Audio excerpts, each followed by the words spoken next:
அன்பு நட்புகளுக்கு இனிய வணக்கம். இன்றைய திருக்குறளும் மென்பொருளும் அதிகாரம் மருந்து குறள் எண் 943. அற்றால் அளவறிந்து உண்க அகுதுடம்பு பெற்றான் நெடிது உய்க்கும் ஆறு. உண்ட உணவு செரித்துவிட்டால் அளவாக சாப்பிடுக. ஒருவன் உடம்பு நோயின்றி நீண்டகாலம் வாழ்வதற்கான வழி அதுதான். If the previous food is digested, then eat with the limitations. That is the way for the body to live in a long way. இந்த மருந்துங்கிற அதிகாரத்தில் ஐயன் நாங்கள்லாம் மருத்துவத்தில் படித்த மாதிரி ஃபார்மகாலஜி அப்படிங்கிறத பற்றியெல்லாம் சொல்லலை. அதாவது மருந்துகளினுடைய தன்மை பற்றியெல்லாம் சொல்லலை.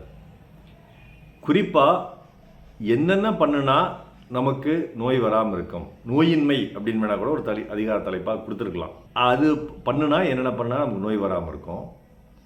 அதில் முக்கியமான உணவுங்கிறது நமக்கு ஒரு மருந்து, உணவே மருந்து. அப்போது உணவை நம்ம ஒரு மருந்து சாப்பிட்ற மாதிரி சாப்பிட்ணும், ஃபுல் கட்டு கட்டக்கூடாது அப்படிங்கிறது தான் ஐயன் பல குறள்களில் இந்த அதிகாரத்தில் வலியுறுத்தி சொல்லக்கூடிய கருத்து. அதனால் கிட்டத்தட்ட நிறைய குறள்களுடைய பொருள் ஒரே மாதிரி இருக்கும், ஆனால் ஒவ்வொரு நுட்பமான ஒரு செய்தியை வச்சுக்கிட்டே போவார். சென்ற குறளில் என்ன சொன்னார்? நீ ஜீரணம் ஆன பிறகுதான், நீ சாப்பிட்ட உணவு செரித்த பிறகுதான் நீ சாப்பிடணும், அதோடு நிறுத்திக்கிட்டார். அது ஒரு கட்டளை. அடுத்த கட்டளை, அப்படி செரித்து நீ சாப்பிட்டா எவ்வளவு சாப்பிட்ணும் அப்படிங்கிறது அடுத்த கட்டளை. இந்த குறளில் அதுதான் சொல்கிறார். உனக்கு பசி வந்துடுச்சு, ஜீரணம் ஆயிடுச்சு, எதை வேணால் திங்கலாங்கிற ஒரு நிலைமைக்கு போயிட்டேன். அப்போ இந்த காஞ்ச மாடு கம்மங்கோலையில் போதுற மாதிரின்னு சொல்லுவாங்க. அப்போ சகுட்டு மணிக்கும் பூந்து விளையாண்டு எல்லாத்தையும் எடுத்து சாப்பிட்றதா. அப்படி சாப்பிடக்கூடாது. அப்படி சாப்பிட்டேன்னா நீ இந்த உடம்பு எடுத்து பிறந்திருக்கு இல்லையா இந்த பிறவியில், அந்த உடம்பு நீண்ட நாட்கள் இருக்காது, வாழாது.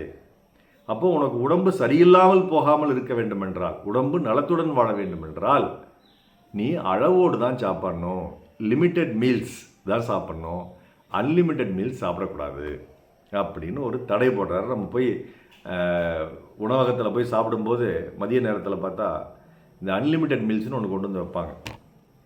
சில பேர் சாப்பிட்றத பார்த்தா எனக்கு ரொம்ப பொறாமையாக கூட இருக்கும், எப்படிங்க இவ்வளோ சாப்பிட்றாங்கன்னு. அவ்வளோ வைப்பாங்க, திருப்பி வேறு வைப்பாங்க, சாப்பிட்டுக்கிட்டே இருப்பாங்க. ஆனால் லிமிட்டட் மீல்ஸ் அப்படின்னா அது அளவு சாப்பாடு தான். அந்த அளவுக்குள்ளே கொஞ்சம் எடுத்து காய்கறி பசஞ்சு சாப்பிட்லாம், கொஞ்சம் சாம்பார் போட்டுக்கலாம், கொஞ்சம் புளிக்குழம்பு போட்டுக்கலாம், கொஞ்சம் வத்தக்குழம்பு போட்டுக்கலாம், கொஞ்சம் ரசம் போட்டுக்கலாம், கொஞ்சம் தயிர் போட்டுக்கலாம், கூட அவியல், துவையல், பொரியல் இதெல்லாம் இருக்கும், கொஞ்சம் ஊறுகாய் இருக்கும், ஒரு சின்னதாக ஒரு இனிப்பு இருக்கலாம், ஒரு பழம் இருக்கலாம், வாழைப்பழம் இருக்கலாம், ஒரு பீடா கூட இருக்கலாம், ஒரு பாயாசம் இருக்கலாம், இப்படி இருக்கலாம். இது லிமிட்டட் மீல்ஸ் போதும். அன்லிமிட்டட் மீல்ஸ்ன்னு போனோம்னா சாதம் மட்டும், இந்த கார்போஹைட்ரேட்னு சொல்லக்கூடியது அன்லிமிட்டடாக போட்டுக்கிட்டே இருப்பாங்க. இவனுக்கு காசு கொடுத்துட்டோம் இல்லையா, லிமிட்டட் மீல்ஸுக்கு அன்லிமிட்டட் மீல்ஸுக்கு காசு வித்தியாசம் இருக்கும். அந்த பணம் கொடுத்துட்டாங்கிற காரணத்துக்காக கொட்டிக்கிட்டே இருப்பாங்க உள்ள. அப்படி கொட்டினா உடம்பு நீண்ட நாள் வாழாது, நோயின்றி வாழாது. அதுதான் ஏன் சொல்லக்கூடிய பொருள். அதனால் இந்த அளவு சாப்பாடை நீ சாப்பிடு. இப்போல்லாம் இந்த மினி லஞ்ச் வேறு வந்துருச்சு. முதலாவது அளவு சாப்பாடுங்கிறது கூட எல்லாமே இருக்கும். இப்போ மினி லஞ்சில் அதெல்லாம் கிடையாது. கொஞ்சோண்டு சாம்பார் சாதம், ஒரு சப்பாத்தி, அதுக்கு ஒரு குருமா, ஒரு சின்னதாக ஒரு கேசரி கொஞ்சோண்டு, அப்புறம் பொரியல் கொஞ்சம், அவியல் கொஞ்சம், அவியலாக இருக்காது, பொரியல் மட்டும்தான் இருக்கும், கொஞ்சம் ஊறுகாய் இருக்கும், கொஞ்சம் தயிர் சாதம் இருக்கும், அவ்வளோதான். இது போதும். பல நேரங்களில் இதுவே முழுசாக சாப்பிட முடியாமல் தண்ணீர் நாங்கள்லாம். இது ஏன் அப்படின்னா அந்த அற்றால்ங்கிற சொல் தான் ரொம்ப முக்கியம்.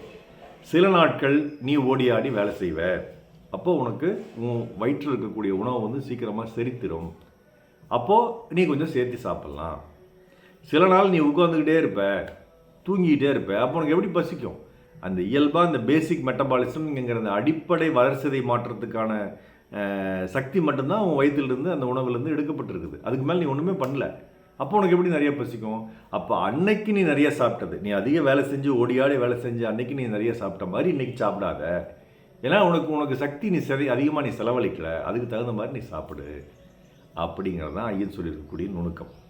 எல்லா வேலைகளிலும் காலையிலையும் அதே மாதிரி தான். சில நாள் நமக்கு பசியே இருக்காது. முதல் நாள் ராத்திரி திருமண விருந்துக்கு போயிட்டு வந்திருப்போம், அல்லது ஒரு கூட்டத்துக்கு போயிட்டு வந்திருப்போம், நிறைய சாப்பிட்டு வந்திருப்போம், வயிறு நிறைய. அடுத்த நாள் சரியாக பசி இருக்காது. நீ சாப்பிட்டே அடங்குற அவசியம் இல்லை. அதுக்குன்னு வெறும் வயிற்றில் போகாது. ஒரு இட்லி, நீ 4 இட்லி சாப்பிட்டேன்னா 1 இட்லி 2 இட்லி சாப்பிடு, அல்லது ஒரு பழம் மட்டும் சாப்பிட்டுட்டு போ. முதல் நாள் நீ சரியாக சாப்பிடல, உனக்கு சாப்பாடு சரியாக கிடைக்கல, அடுத்த நாள் காலை நல்லா பசிக்குது, அன்றைக்கி போய் நான் பழம் தான் சாப்பிடுவேன், 2 இட்லி தான் சாப்பிடுவேன்னு நினைக்காத. ஃபஸ்ட்டு அந்த 2 இட்லி சேர்த்து சாப்பிடு, தப்பு இல்லை. ஆனால் அந்த அளவை அறிந்து உண்கான்னு சொல்கிறாரு. இதில் இன்னொரு சமுதாய பொருளாதாரத்தையும் வச்சுருக்காருன்னு நான் நினைக்கிறேன். வீட்லேயே பல நேரங்கள் என்ன பண்ணுவோம், நமக்கு பசிக்குன்னு எல்லாம் போட்டு தின்ட்டு போயிடுவோம். கடைசியில் அம்மா அந்த சட்டியில் இருக்கிற மீதெல்லாம் சுட்டி சுரண்டி சாப்பிடுவாங்க, அல்லது நேற்று பழைய சோறு இருந்தால் அடித்து சாப்பிடுவாங்க. அம்மான்னு நான் சொல்கிறது தன் தாயையும் குறிக்கும், மனைவியும் குறிக்கும். அந்த மாதிரி இல்லாமல் என்ன இருக்கோ அதுக்கு அளவுக்கு தகுந்த மாதிரி நீ சாப்பிடு, எல்லோரும் சாப்பிட்ற மாதிரி நீ அந்த அளவை நீ சுருக்கிக்கலாம், ஒன்றும் தப்பு கிடையாது அப்படிங்கிற ஒரு சமுதாய பொருளாதாரம். இது வீட்டுக்கு மட்டும் இல்லைங்க, வெளியில் நடக்கக்கூடிய சமுதாய நிகழ்வுகளுக்கும் அது பொருந்தும். அங்கேயும் போய் நம்ம முன்னாடி போய் எடுத்துகிட்டு எது வேணால் எல்லாத்தையும் திருப்பி நம்மளே போய் சாப்பிட்டுட்டு இருக்கக்கூடாது, மற்றவர்களுக்கும் வாய்ப்பு கொடுக்கணும் அப்படிங்கிற அந்த கருத்தையும் ஐயனங்க முன் வைக்கிறதா நான் நினைக்கிறேன். அற்றான் அளவறிந்து உண்க அகுதுடம்பு பெற்றான் நெடுதுய்க்குமாறு. நாள் சிறக்க நற்றமிழ் வாழ்த்துகள். மருத்துவ ராம செல்வரங்கம், ரிஷிநேத்ரலி அப்படியே கிடமை, சேலம், கள்ளக்குறிச்சி, அரூர், ஈரோடு, கணதிபாளையம், நல்லூர். நன்றி doctor Selva YouTube channel share பண்ணுங்கள், லைக் பண்ணுங்கள், கமெண்ட் பண்ணுங்கள், சப்ஸ்கிரைப் பண்ணுங்கள். வணக்கம்.